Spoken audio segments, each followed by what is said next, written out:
One night, as I was getting my youngest ready for bed, we noticed our shadows on the wall and the ceiling. His brother was already in bed, fast asleep, and I was trying to get Anakin in his pajamas after bath so he could also go to bed.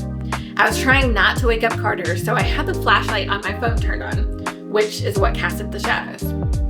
Anakin was super distracted by the shadows, so much that he wasn't paying attention to what I was actually doing.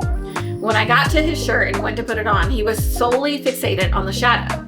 He was watching intently and trying to put his head and his arms in by looking at the shadow instead of the real shirt. I had to tell him to pay attention to the shirt itself. The shadow wasn't reality, and it distorted his view and was messing up his actions.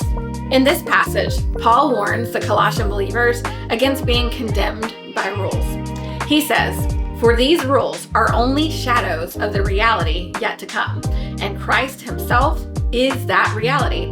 The rules are a distorted view of the reality available to them and to us through Christ. Christ himself fulfilled the law and freed us from sin's powers of this world.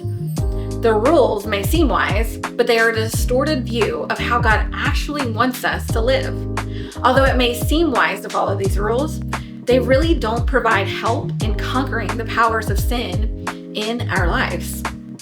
If we focus too much on the shadow, we may fail to pay attention to the real thing. That shadow isn't actually connected to Christ. In your attempt to follow the shadows, you may end up not doing, not living, and not growing in the way God desires for you to. You may not even notice what God is actually doing or trying to do in your life. My challenge to you is to stop focusing on the shadows. Instead, focus on the reality of Christ himself. Christ died to set you free from the powers of sin. Don't allow a distorted view of freedom or living for Christ get in the way of truly living for him in true freedom of sin.